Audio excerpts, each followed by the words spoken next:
Hey filmmakers, today we're going to be taking a look at a really cool smartphone gimbal called the Moza Mini-MI.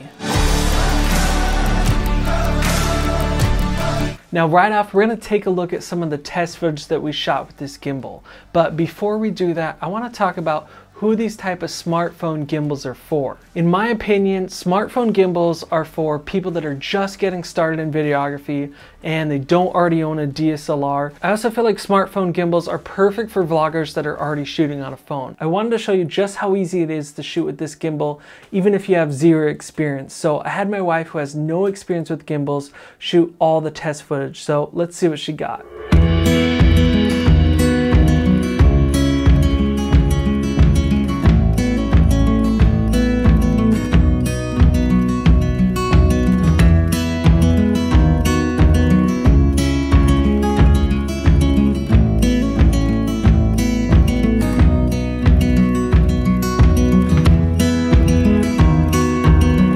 The team over at Goodson were nice enough to send me this gimbal to test out for review, but they did not pay me to say any of this. Hashtag not sponsored. These are all the opinions of my own. Honestly, right out of the box, this was the easiest gimbal that I've ever had to set up.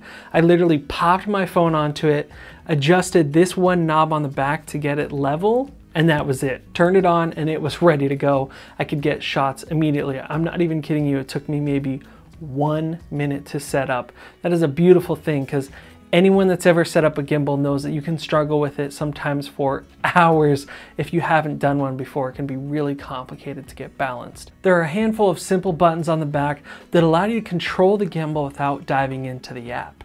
For instance, you can triple click the top button and then that'll put it into inception mode, so you can use the joystick to spin it around in full 360 mode, which just looks super cool. By default, the gimbal comes in pan follow mode, so whichever way I twist and pan, it's going to follow that, and it's going to keep the phone horizontal.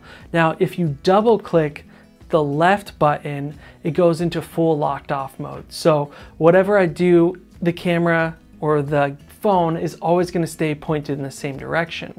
Now, if I triple click it, it is going to go into like a tilt follow mode. So if I tilt up or down, it's going to look those directions, but it's not going to pan left and right at all. It also has a nice joystick on the back that allows you to manually pan it left and right or tilt it up and down. Let's say you've been messing with the joystick and you got it way tilted up and off to the side and you want to go back to just shooting straight forward. You just double click the bottom button and automatically it goes back to facing straight forward and nice and horizontal. Not only does the gimbal have a really long battery life itself, but it can also charge the battery on your smartphone wirelessly, which is super cool because if you just double tap the power button, it'll begin wireless charging. That's a really nice feature to have because if you shoot a lot of video on your phone, you know that the battery can drain pretty quick. If your phone doesn't have wireless charging, there's actually a USB port on the arm that you can plug your cable into and then plug right into your phone to keep it charged up. It also comes with this nice mini tripod on the bottom so you can put it down when you're not filming. If you want to mount additional accessories to the gimbal,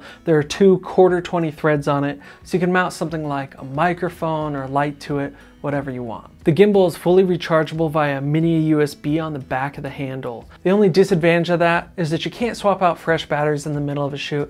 You actually have to plug it in, set it down, and wait for it to charge back up. There's also a Moza app that you can download that has a ton of features built into it, like time-lapse, photography tools, motion tracking, and a whole bunch of other things that I'm not going to dive into in this video, but if you are interested in that stuff, just keep looking on YouTube. There's a ton of videos out there explaining the app.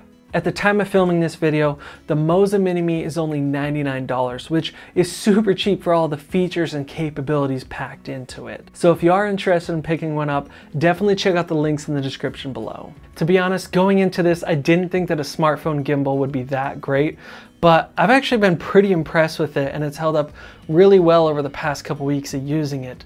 The only time that I've kind of seen it falling apart is when you're doing some really quick running motion with it.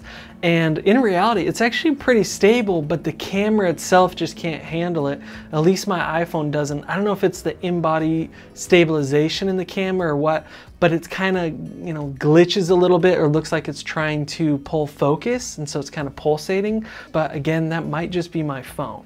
If you want to learn how to light and shoot better videos, hit subscribe right now. I have so many more videos coming out in shooting, editing, everything like that. All right, I'll see you in the next video.